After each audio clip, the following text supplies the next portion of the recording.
Edu, muy agradecido a todos por darme la oportunidad de desarrollar esta exposición sobre temas relativos a IFRS y que espero que pueda contribuir con el desarrollo del conocimiento sobre esta parte importante de la ciencia contable. En esta oportunidad estoy adjuntando el tema, que es el marco conceptual, y después vamos a ver la NIC 1, que es presentación de estados financieros. Dejo mi correo, en el caso de que por motivos que ustedes consideren quisieran comunicarse conmigo para cualquier aclaración o cualquier prestación de servicios futuros. Dejo ahí mi correo, Cristian Privac, que es cprivac@antucadvisors.com. Relativos al concepto de marco conceptual, lo que quisiera dejar en claro es de que las normas contables, que son están bajo la consideración de lo que se llama el IFRS. ¿Qué es el IFRS en sí? El IFRS es el término en inglés de la palabra NIF, Normas Internacionales de Información Financiera, que en inglés es el International Financial Reporting Standard. Esta norma agrupa dentro de su contenido dos conceptos importantes: lo que son las NICs y lo que son las IFRS o las NIF que antes dije. Lo que sucede es de que la denominación o el nombre principal que le dan a esta agrupación son IFRS y NIF. Y les cuento un poco la historia y el por qué, porque esto pudiera generar confusión. Lo que sucede es que en algún momento del tiempo, siempre el Perú había adoptado, y muchos países de Latinoamérica, de Europa, de América Latina, de Sudamérica, habían adoptado el modelo contable anglosajón. ¿En qué consistía este modelo contable anglosajón? Es un modelo contable de normas contables basadas en la exposición de información para los inversionistas. Este modelo anglosajón lo recogían las normas internacionales de contabilidad. Esa era su estructura, normas internacionales de contabilidad, y en su momento el órgano normativo encargado y responsable de emitir esas normas era el IASC, que es International Accounting Standard Committee, ¿correcto? Este órgano IASC después dejó su lugar en el tiempo al IASB, que es el encargado de emitir las normas, que es el International Accounting Standard Board. Entonces, ¿qué es lo que sucedió? Lo que sucedió es de que con el devenir del tiempo, habían países que aplicaban normas contables con distinto matiz. Si bien es cierto, existía este modelo anglosajón, que venía desde Inglaterra, Estados Unidos, de algunos países, parcialmente en Estados Unidos, y como había mucha disparidad de normas contables aplicadas de acuerdo a la legislación de cada país, decidieron que a través de esta guerra de la globalización habida entre Estados Unidos y el resto del mundo, en la cual en Estados Unidos estaba el dólar y en otros países del mundo, sobre todo en Europa, se estableció una moneda común que era el euro. Entonces, frente a esta situación, lo que se originó es de que se tenía que tener un marco contable que esté a la altura de esta denominación y que busque la integración con otros países del mundo. Entonces se estableció las NIFs, en sus siglas en inglés, que es International Financial Reporting Standard, IFRS. Esta denominación de IFRS hizo que las NICs que antes se aplicaban bajo el modelo anglosajón cambiaran, y las normas que se comenzaban a aplicar se denominaban IFRS. Sin embargo, como habían ya NICs aprobadas en su momento, se dijo de que no se iban a dejar de utilizar estas NICs, sino lo que se iban a hacer es de que cuando surja un IFRS que supera una NIC, entonces en ese momento se eliminaba la NIC correspondiente. Pero sin embargo se podían seguir utilizando las normas internacionales de contabilidad. Entonces lo que decían es, Los IFRS están compuestos por las NICs que estén vigentes, o sea, las normas internacionales de contabilidad, y las IFRS que se habían emitido que reemplazaban o superaban a NICs. En el devenir del tiempo, todavía se mantiene una frecuencia de un rango que va entre la NIC 1 y la 41, pero no es que hayan 41 normas. Lo que sucede es que en ese lapso hay normas contables que se han ido derogando, como la NIC 21 de combinación de negocios ya no existe, ahora existe la NIC 3 de combinación de negocios, porque la NIC 3 reemplazó a la NIC 21, ¿correcto?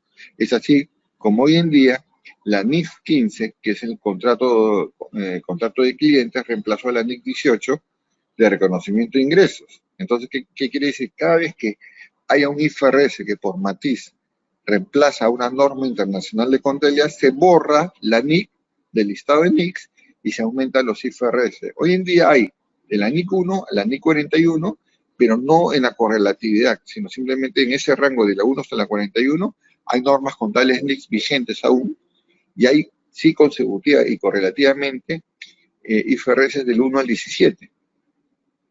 Esa es más o menos la idea de la historia de las normas contables, que lo vamos a seguir repitiendo.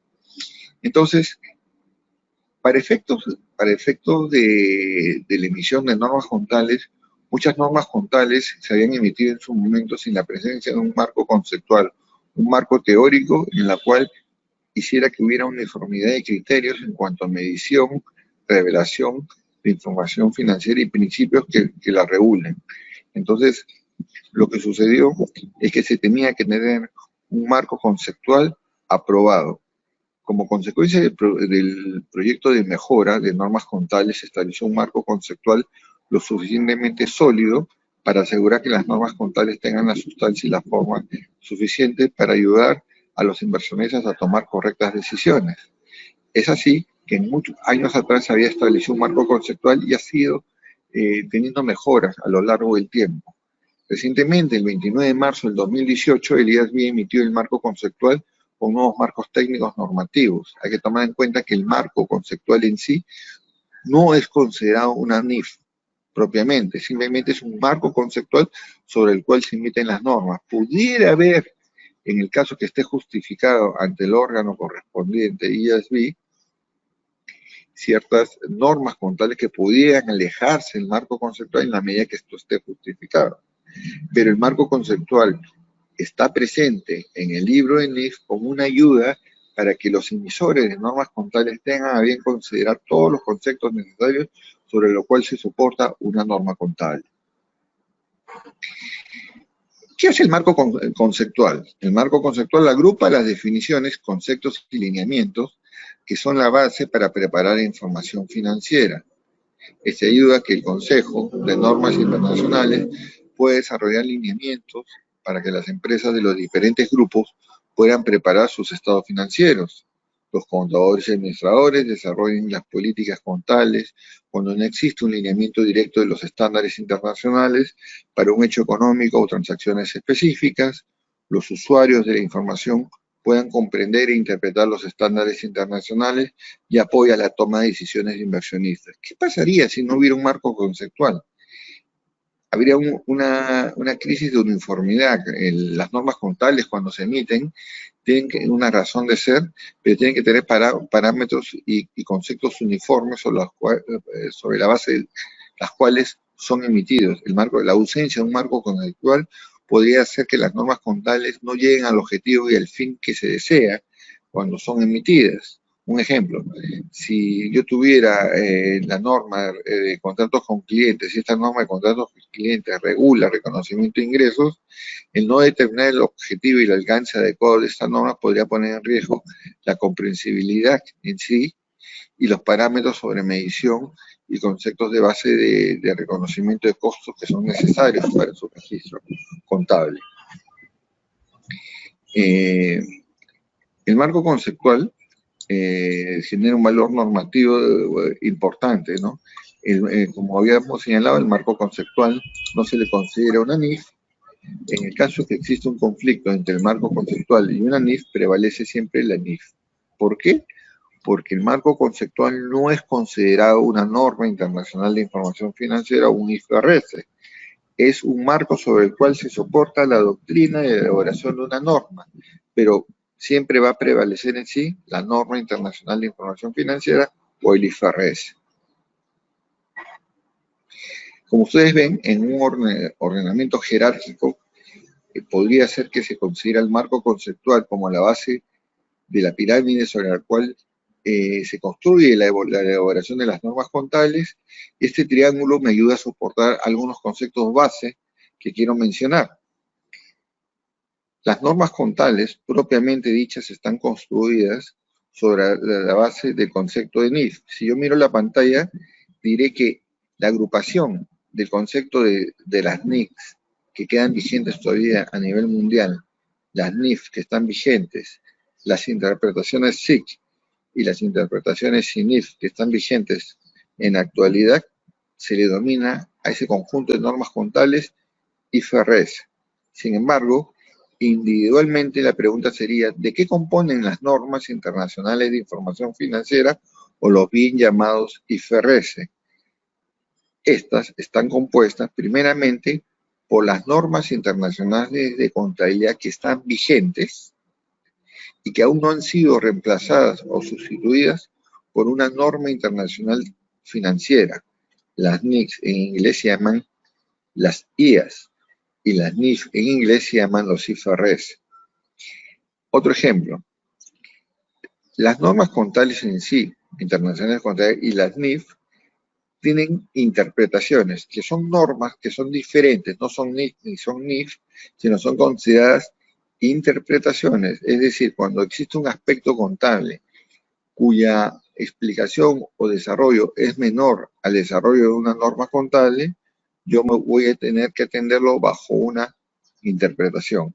Las NICs tenían sus interpretaciones sobre aspectos puntuales que eran las SIC, y las NIF tienen interpretaciones que son denominadas SINIF. En la actualidad, dado que ya existe el marco contable de los IFRS, o bien llamados NIF, ya no existen nuevas NICs que se imitan.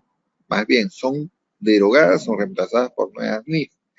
Y las SICs ya no están siendo emitidas, sino son reemplazadas o agrupadas por las NIF o por las SINIF, que son las interpretaciones de las NIF.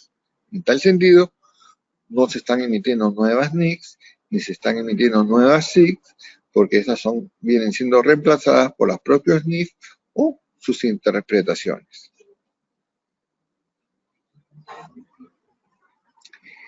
Respecto al marco conceptual, hipótesis fundamentales. Este es un cambio que ha ocurrido, ¿no? O sea, antes en el marco conceptual, y al menos de toda la vida, que yo lo observé, siempre nos decían que la hipótesis fundamental sobre la cual gira el marco conceptual era el principio del devengado. Creo que eso es de toda la vida, en las universidades que enseñaba, y el concepto de empresa en marcha. El principio de devengado partía del hecho de que el cumplimiento de un hecho puntual que se le llamaba el devengado, es decir, tú has prestado el servicio, has cumplido con la prestación del servicio, ha devengado el servicio. Y el concepto de empresa en marcha, el cual se basaba que todo negocio en marcha se constituye y se configura con la finalidad de que siga prestándose el servicio por un tiempo ilimitado, sin ponerle límite a su consecución.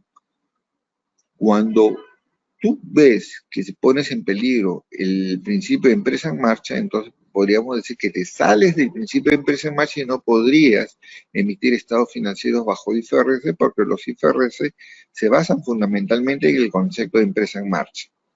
Hoy en día, el marco conceptual ha dejado de lado la palabra devengado, no porque no considere que el devengado sea parte del marco conceptual, sino porque considera que el devengado es parte de la medición de las partidas de los estados financieros y no es una hipótesis fundamental sobre la cual se gira la contabilidad. La hipótesis fundamental sobre la cual gira la contabilidad es el concepto de empresa en marcha, es el hecho de que si una compañía no va a operar, no estamos teniendo una base principal de correcta medición de los estados financieros. Por ejemplo, hay dos casos que son como antónimos. que son los opuestos, ¿no? Si una compañía puede estar en empresa en marcha, y lo opuesto es que esté en proceso de liquidación. Empresa en marcha es continua operación a futuro.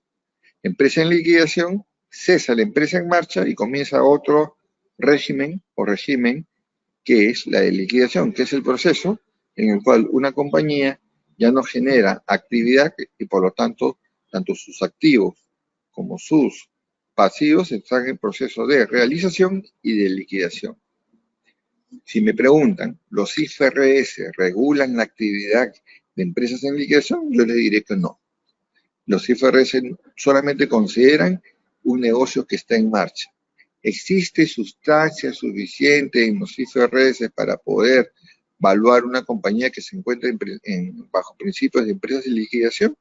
Yo le diría que pueden haber ciertos criterios existentes bajo los IFRS, pero el principio fundamental que rige en los IFRS es el de empresa en marcha, y por tanto yo no podría opinar bajo IFRS. Los principios para una empresa en liquidación siguen siendo principios de contabilidad para empresas en proceso de liquidación.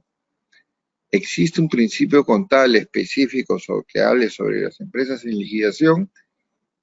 No, pero las mismas normas contables, en una de las NICs, que habla que es la NIC 8, si no me equivoco, que habla sobre los cambios en políticas contables, cambios en estimaciones y errores, establece que cuando existe un principio que no es contemplado por los IFRS, tú te puedes ir a un marco superior o a un marco contable equivalente. En este caso, yo me preguntaría, ¿cuál es el marco contable equivalente del que tienen los IFRS?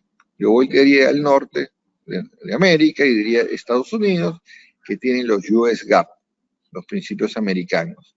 Entonces, en los US GAAP, en los principios americanos o los denominados ASU, que son la denominación o la correlatividad para los principios americanos, va a estar regulada que existe un ASU específicamente para empresas en liquidación. Entonces yo podía referirme a esos principios ASU para poder aplicarlo en la contabilidad de una empresa en liquidación, pero debería denominar que esos son principios contables para empresas en liquidación, que no son principios bajo normas internacionales de información financiera. Esa es la diferencia que hay que tener en cuenta. Empresa en marcha está regulada bajo normas internacionales de información financiera, ¿correcto? Y las empresas en liquidación no forman parte del marco de normas internacionales de información financiera, pero los US GAAP o los denominados ASU son los que tienen una norma específica para empresas en liquidación y yo puedo considerarlos para efectos de poder formular estados financieros de empresas en liquidación. Cuando concluye un estado financiero, su empresa en marcha, comienza una compañía que comienza empresa en liquidación. Es así. Situación del devengado, un poco aclarando, ¿no? Efectos de transacciones se reconocen cuando ocurren, es decir, cuando cumplen su condición de prestación o generación, y no cuando se recibe o paga el dinero. Hay una consideración que podríamos decir que existe un principio de caja. Principio de caja es decir, reconozco los ingresos cuando los cobro, reconozco los gastos cuando los pago. Es un principio de caja, pero los principios de caja no están contemplados bajo los IFRS. Los IFRS miden las partidas de activos y pasivos y sus consecuencias en ingresos y gastos sobre la base del criterio del devengado, pero no es una hipótesis fundamental. No es una hipótesis fundamental sobre la que gire la contabilidad. Ahora, el nuevo marco conceptual considera el devengado como una de las formas de medición del rendimiento financiero de una entidad, más no es una hipótesis fundamental, atendiendo a que el devengado solamente tiene que ver con la medición del rendimiento financiero de una entidad. Marco conceptual, las formas de medición del rendimiento financiero. Las formas de medición del rendimiento financiero realmente son dos: la contabilidad del devengo y la de los flujos de efectivo pasados. La contabilidad del devengo es una contabilidad de acumulación, una contabilidad de hechos, de consideraciones que se van cumpliendo y van acumulando contabilidad. Y la contabilidad de flujo de efectivo es la contabilidad de cuándo tú realizas los pagos correspondientes. Pero el reconocimiento de ingresos y de gastos no depende de la caja, depende del concepto del devengo. El reconocimiento de la caja es propiamente del proceso de cancelación y pago que son reconocidos a través de la cuenta efectivo o equivalentes de efectivo. Entonces, ¿cuántas son las formas de medición de rendimiento financiero? Dos, el devengo y los flujos de efectivo pasados. El devengo se retira como una hipótesis fundamental en la formulación de estados financieros y ocupa una responsabilidad total en la forma de medición de rendimiento financiero, como siempre lo ha sido. Lo único que están haciendo a nivel del marco conceptual es darle un ordenamiento para efectos de ubicarlo, el devengamiento, en la orden y funcionalidad que le correspondía siempre, atendiendo a cuántas formas de medición, dos, devengo y flujo de efectivo. Desaparición del principio de prudencia y uso de valores razonables. El marco conceptual genera la aplicación de la regla de costo o mercado el menor. Podemos hablar de un principio conservador tradicional y el principio conservador recogido en el anterior marco conceptual de las NIF, versión 1989, afectado por el valor razonable. Bajo la contabilidad a valores razonables, los activos llegan a estar en muchos casos por encima del costo histórico. El principio de prudencia ya no se menciona en el nuevo marco conceptual sobre la base que es inconsistente con el requerimiento de neutralidad. Por supuesto, antiguamente normalmente decías, yo tengo una provisión de gastos, reconozco esta provisión de gastos y la voy a registrar porque es prudente, porque es mejor reconocer un gasto a exagerar una utilidad. No hay nada más desatinado que eso, porque no es neutral, neutralidad es un equilibrio, es decir, los ingresos tienen que reconocerse cuando se realizan, cuando cumplen su condición, y los gastos cuando se da el devengamiento. Pero yo no tengo que reconocer más gastos con un sentido de prudencia, porque la prudencia no es un principio contable propiamente dicho. La prudencia es una condición del lenguaje español en establecer que tienes que ser prudente, tienes que ser, no exagerar en el registro contable. Consideramos que es correctamente correcto el retiro y como en el texto explicado es bien señalado, señala que ya no se menciona en el nuevo marco conceptual. Características cualitativas de la información financiera útil. ¿Por qué es la información es útil? Debe ser útil para los inversionistas, prestamistas y otros acreedores, porque la información financiera que es canalizada tiene que ser útil para la correcta toma de decisiones. Las decisiones financieras requieren el uso de información financiera. Y yo les quiero que se sitúen en el caso, por ejemplo, de que ustedes presentan información a la SEC americana, a la bolsa americana, y la información que se presenta a la SEC está en el ojo de muchos inversionistas para decidir si quieren invertir en esa compañía. El perjuicio que puede generar el uso indebido de una información o una información errónea repercute en la decisión que tiene un inversionista o un prestamista en el otorgamiento de un préstamo en la adquisición de una inversión. Es de vital importancia y de responsabilidad que el que genera la información financiera presente los datos correctos que puedan permitir tomar las decisiones y que no sean afectados terceros o perjudicados. Un caso probable es de que si yo presento información que es irreal o existe un caso de fraude que se presentan, muchos inversionistas que hayan tomado una decisión podrían enjuiciar a la propia compañía por presentación de información falsa o no haber atentado. Han existido casos en los cuales el auditor no puso un párrafo de énfasis señalando de que la información que estaba contenida en el dictamen hubiera señalado que la compañía estaba en un proceso con capital de trabajo negativo, en un proceso de insolvencia. Entonces, al no alertar y luego entrar en quiebra, los inversionistas de lo más bien podrían afectar contra la sociedad auditora y a la misma compañía por no haber alertado como una incertidumbre en la formulación de sus estados financieros. Por eso es que es tan importante que la información cualitativa de la información financiera, porque es útil. Características de utilidad se aplican en los estados financieros y cualquier información financiera obtenida por otra vía. El principio de realidad económica sobre la forma legal se ha incluido dentro de las consideraciones para determinar la naturaleza contable de las partidas de activo y pasivo. Y es que es verdad, la realidad económica es la sustancia sobre la cual se tiene que reconocer las cuentas de activo, pasivo, patrimonio, ingreso y gasto, y no la forma legal. No un escrito o un contrato te tiene que decir cómo tiene que registrarse la contabilidad. La contabilidad es independiente de ciertos acuerdos contractuales. Lo que se tiene que plasmar es la realidad y la sustancia de la transacción regido para su registro contable.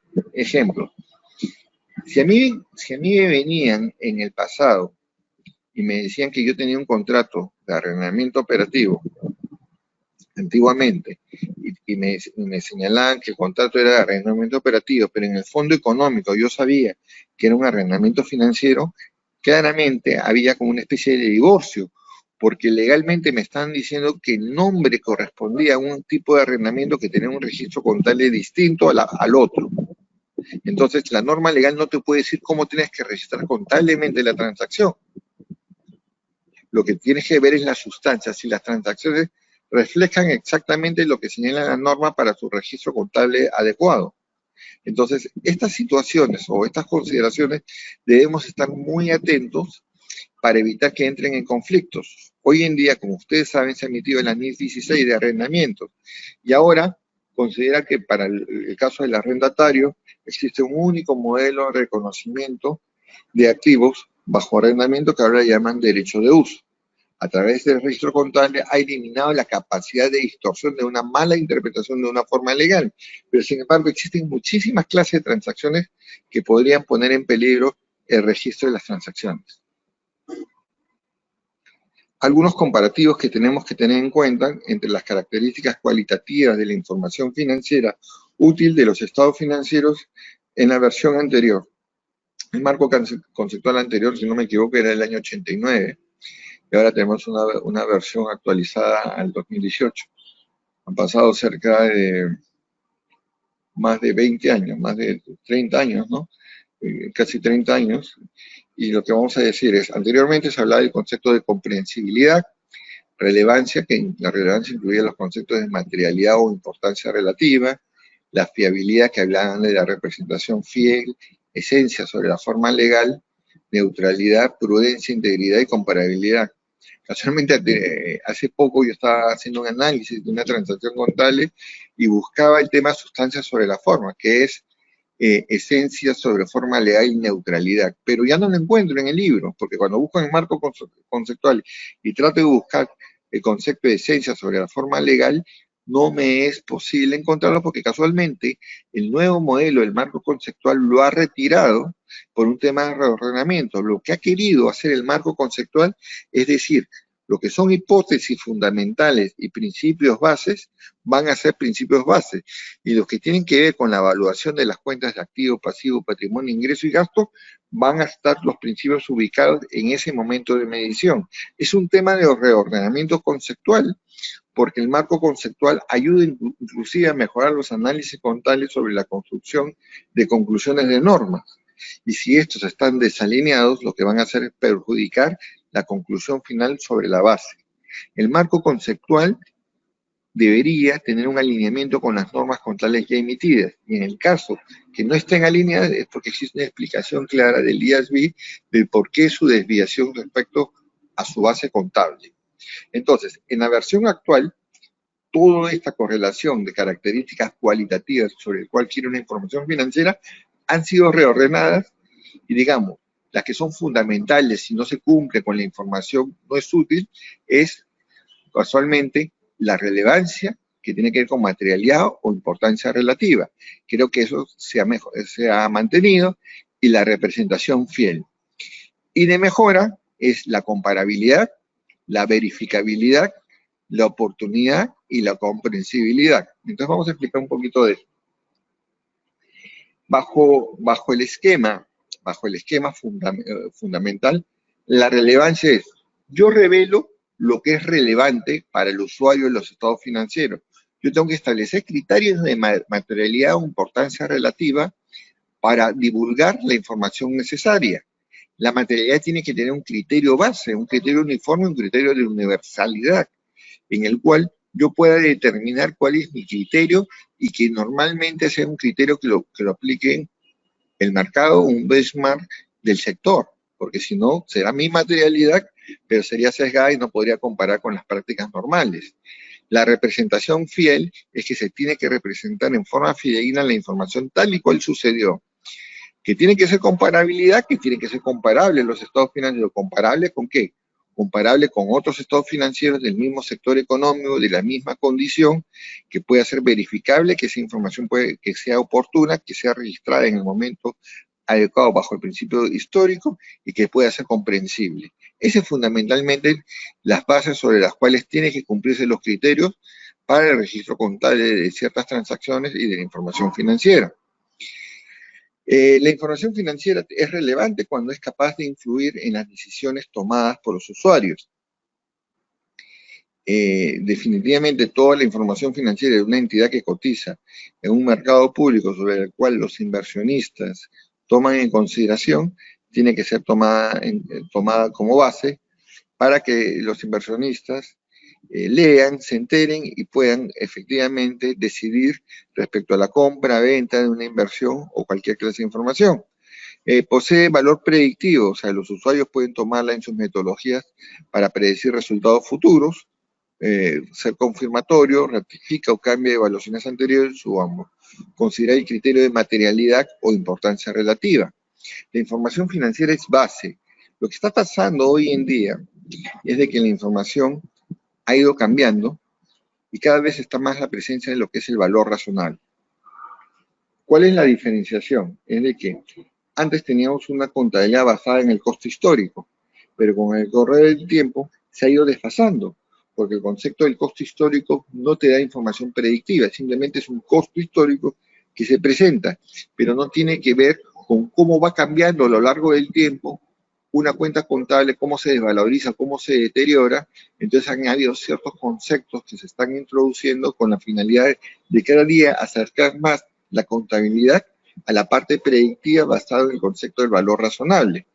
Cuando hablamos de materialidad, estamos hablando de relevancia de la información que está determinada por su naturaleza e importancia relativa, abarca aspectos cuantitativos y cualitativos, es decir, ser material no solamente pasa porque numéricamente el monto es grande, sino pasa porque cualitativamente también existe un daño.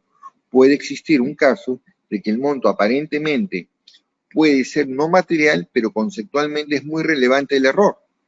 Pasamos a explicar. El caso, por ejemplo, cuando dicen los estados financieros están para un régimen que se ajusta por inflación, están a valor histórico. Nunca se ajustaron por inflación, pero el principio base es, debió ajustarse por inflación. Yo lo que digo es, ¿cuál es la diferencia entre una contabilidad basada en el costo histórico y una actualizada por ajuste por inflación? ¿Qué te decía la norma? Que era una economía hiperinflacionaria. ¿Tenía que ajustarse por inflación? Sí, pero la desviación no es material. Sí, esa es cuantitativamente, pero cualitativamente es que no ajustó por inflación debiendo haberlo hecho. Lo que hay que evaluar si esa condición cualitativa, qué tan relevante es, qué tanto impacto tiene para los usuarios, a pesar de que pudiera no ser material. Ese es el ejemplo. Abarca aspectos cuantitativos y cualitativos como el ejemplo que he dado.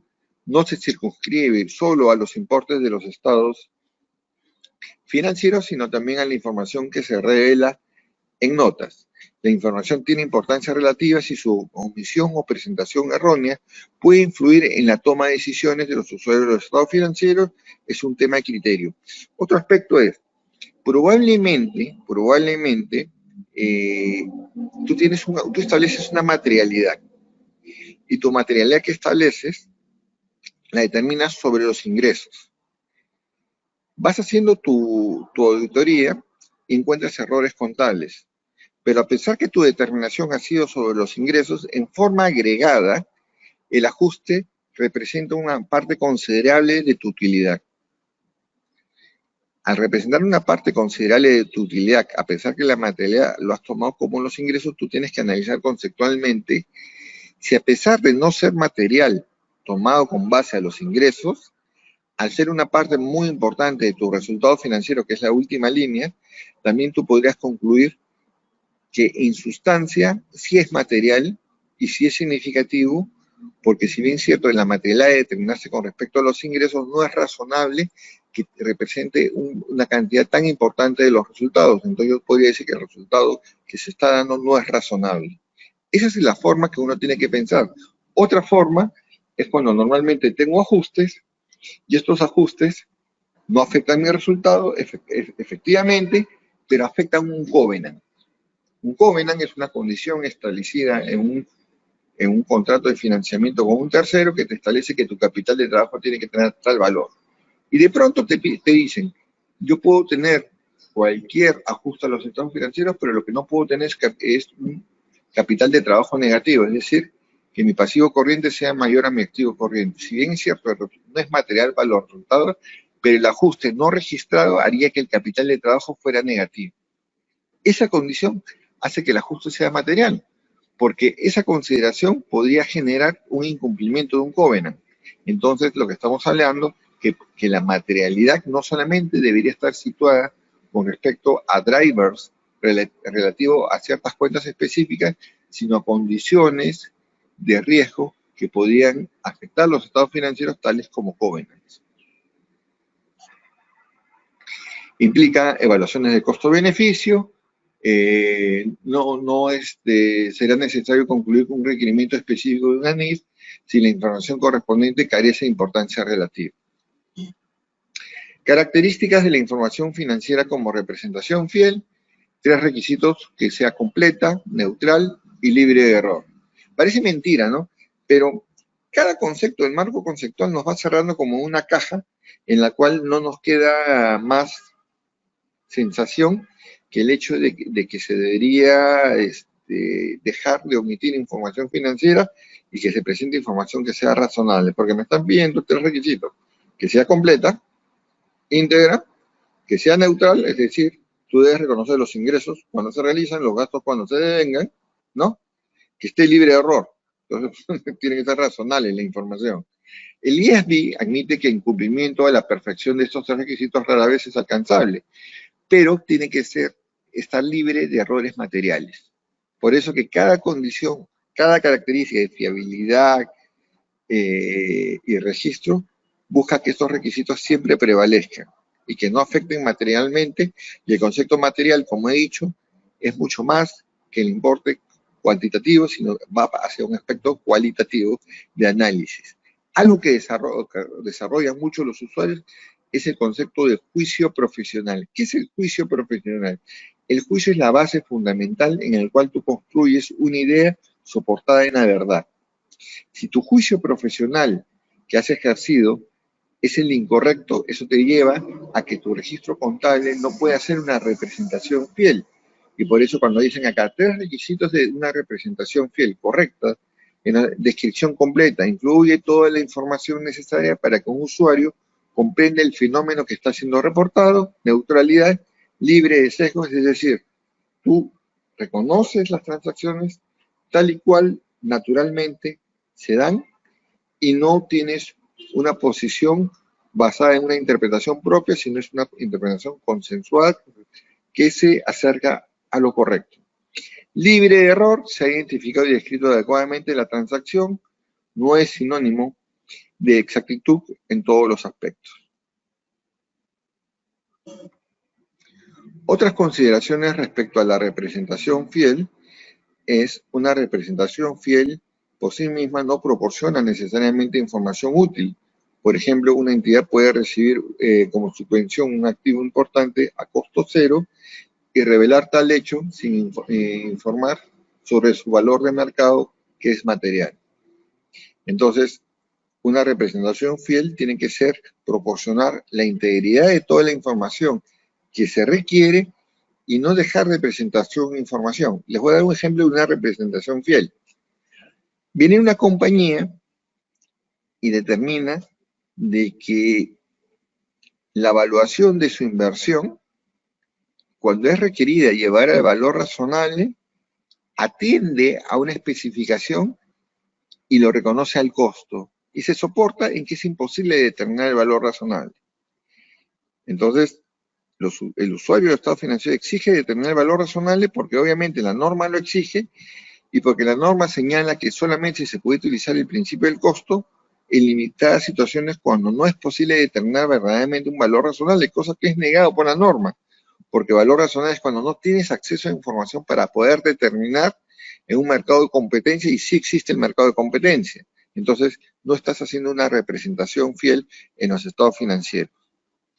Relevancia y representación fiel deben confluir para que la información sea útil. No es útil una representación fiel en un fenómeno irrelevante ni una representación no fidedigna en un hecho relevante. Llegando, el marco conceptual, definición de ingreso y gasto. ¿Qué es el ingreso? Es el incremento de los beneficios económicos producidos a lo largo del periodo contable que dan como resultado un aumento del patrimonio neto. ¿Y qué es un gasto? Es un decremento de los beneficios económicos producidos a lo largo del periodo contable que dan como resultado una disminución del patrimonio neto. Son definiciones muy ambiguas porque más explotadas están en las normas específicas sobre contratos con clientes, pero de alguna manera lo que te dice es, el ingreso es un beneficio y el gasto es un decremento. La compensación te da el beneficio neto, que es la utilidad. Los tipos de ingresos, tenemos ingresos que pueden ser ingresos ordinarios y ganancias, por ejemplo, por enajenación de activos fijos. O sea, hay ingresos, ganancias y ganancias no realizadas. Entonces vamos a explicar un poco cómo es esto. El ingreso ordinario es un ingreso sobre la operación continua. Las operaciones pueden ser de dos naturalezas, continuas o descontinuas. Entonces, los ingresos pueden ser ordinarios para operaciones continuas y los ingresos dejan de ser ordinarios porque se generan en base a operaciones discontinuas que ya no van a generar transacciones y quizás no reporten ingresos. ¿Y qué es la ganancia? La ganancia viene a ser a las transacciones que no emanan necesariamente de una operación ordinaria, sino emanan de transacciones extraordinarias, como pueden ser la venta de inversiones o la venta de activos fijos, donde tú la venta y el costo lo presentas como una transacción única, que es una ganancia. ¿Y qué es la ganancia no realizada? La ganancia no realizada es la que proviene de una ganancia que has obtenido, pero que no puede ser líquida, es decir, no ha sido pagada ni cancelada. Un ejemplo, la revaluación de los activos fijos. La revaluación de los activos fijos es una transacción en la cual tú sabes que a nivel del mercado ha ganado un valor, pero que sin embargo no se puede reconocer en resultados esa ganancia, porque para que el activo fijo pueda generar esa ganancia tiene que ser vendido o por el uso continuo a lo largo del tiempo. Si esas condiciones no se dan, no se realizaría el activo. Y hay que entender una cosa, los activos tienen dos características fundamentales sobre las cuales gira su registro contable, el uso y el capital. Un activo tiene valor porque puede ser gestionado a través de un uso continuo y tiene la capacidad de ser vendido. Esos son los dos principios bases que tiene un activo.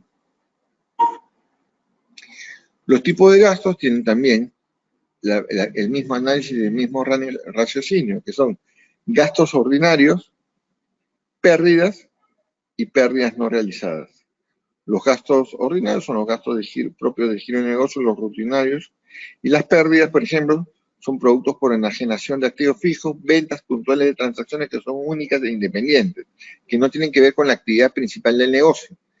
Y pérdidas no realizadas, por ejemplo, ajuste en el valor razonable de activos financieros o coberturas contables que están deviniendo en pérdidas de aquellos derivados que califican como coberturas contables. Marco conceptual. Correlación versus simetría. Existe una correlación entre los ingresos y gastos y existe cierta simetría, pero sin embargo, hoy en día está muy de boga el concepto de asimetría. Les voy a dar un ejemplo claro de lo que es asimetría contable.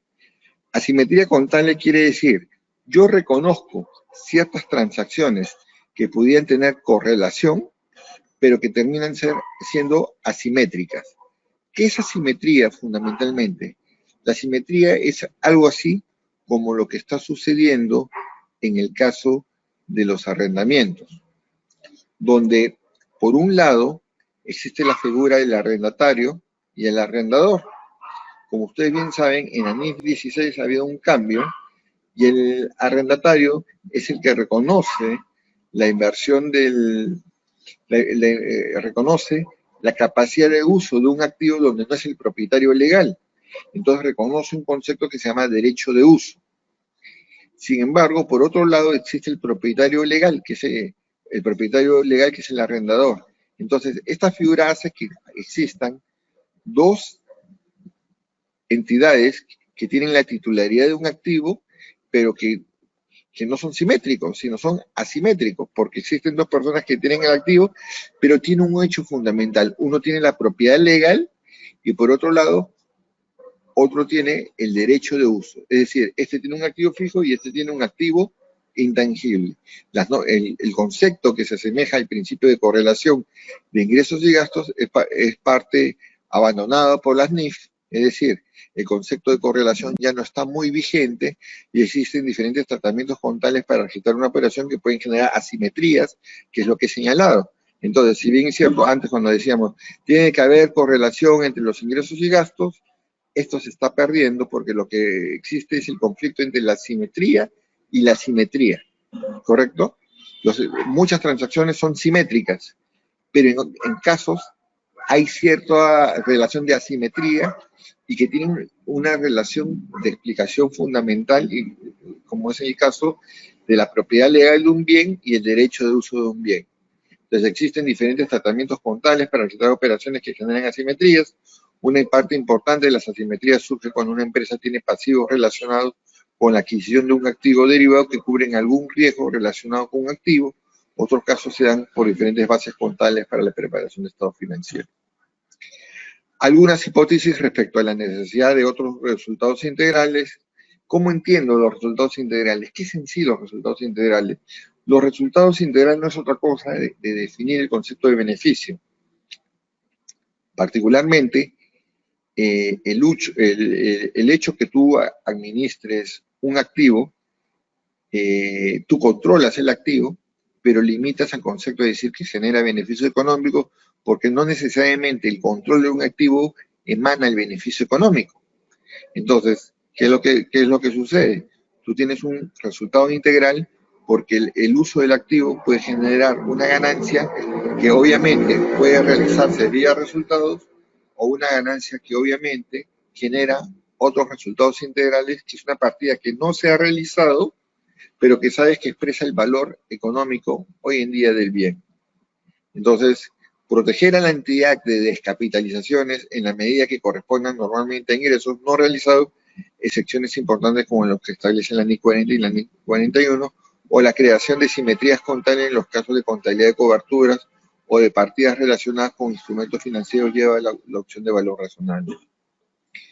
Definición de activo. Esto es algo importante que hay que entender y que tiene que ver con lo que he señalado.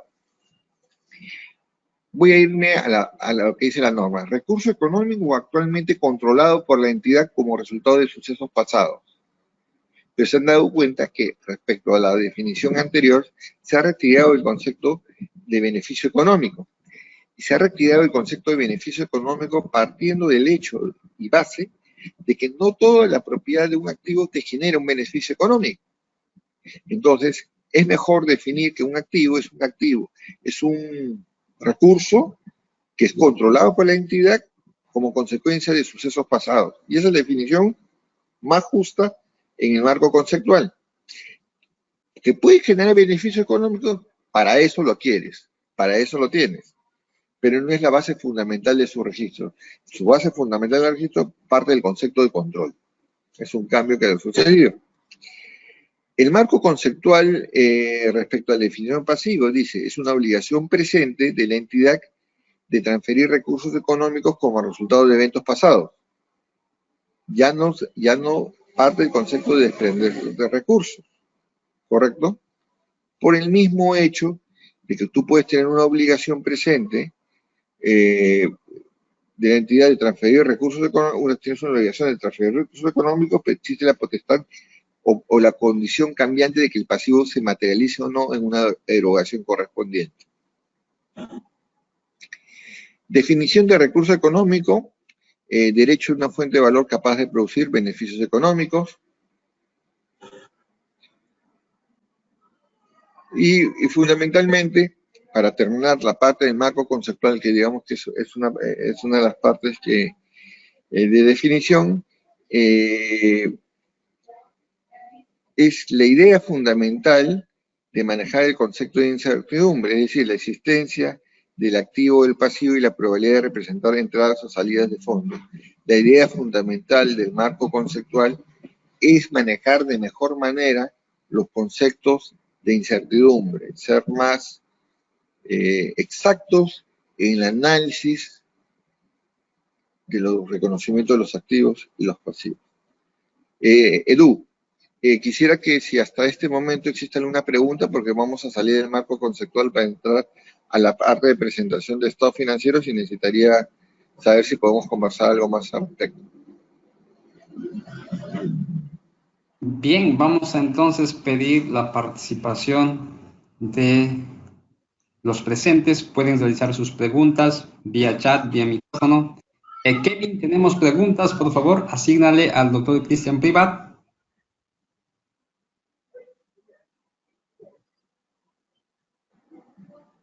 Doctor Cristian, ya le asigné dos preguntas, una pregunta de Eduardo Blanco y otra de Willy Ernesto.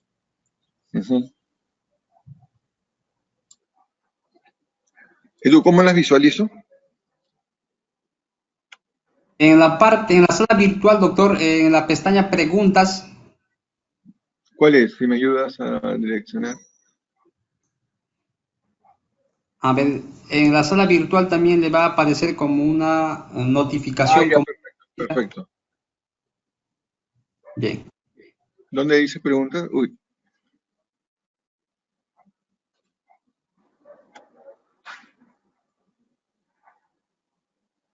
Ay, aquí es un activo subyacente, pero espérate.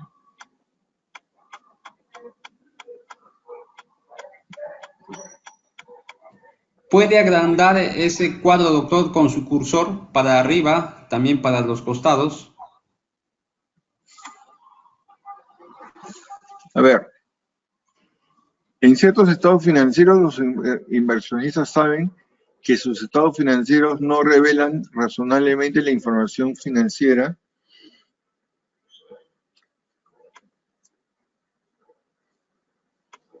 basada en el costo histórico y no en la racionalidad debido principalmente a fraude o error. Y ellos están conscientes, la materialidad es la importancia relativa a nivel de ajuste. A ver, en ciertos estados financieros, los inversionistas saben que los estados financieros no revelan razonabilidad de la información financiera basada en el costo histórico y no en la razonabilidad debido principalmente a fraude o error. Y ellos están conscientes, la materialidad es la importancia relativa. No entiendo muy bien la pregunta, pero lo que yo podría decir es de que el valor razonable hoy en día es una base fundamental por el cual te permite salirte de una contabilidad desfasada basada en el costo histórico. Este costo histórico hace que muchas veces decisiones, por ejemplo, sobre compras no pudieras predecir porque es una información desfasada. Es decir, si tú compraste un activo hace unos años, a la fecha de hoy, ese activo no vale en la actualidad y lo que estás presentando es una información histórica que podría ser desfasada.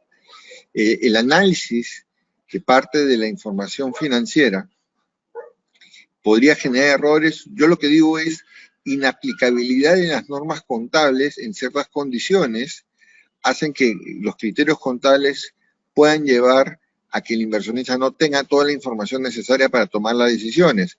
Ahora, siempre está latente que puedan existir fraudes o errores. Los parámetros están establecidos para que los usuarios, para que las personas, diré, que preparan información financiera presenten todas las divulgaciones necesarias y los inversionistas puedan analizar esa información y poder determinar qué tan razonable podría ser lo que están presentando. Entonces los criterios de materialidad tienen que ser uniformes, tienen que estar correctamente divulgados, y esa es la base fundamental. Las normas contables están establecidas casualmente para cumplirse.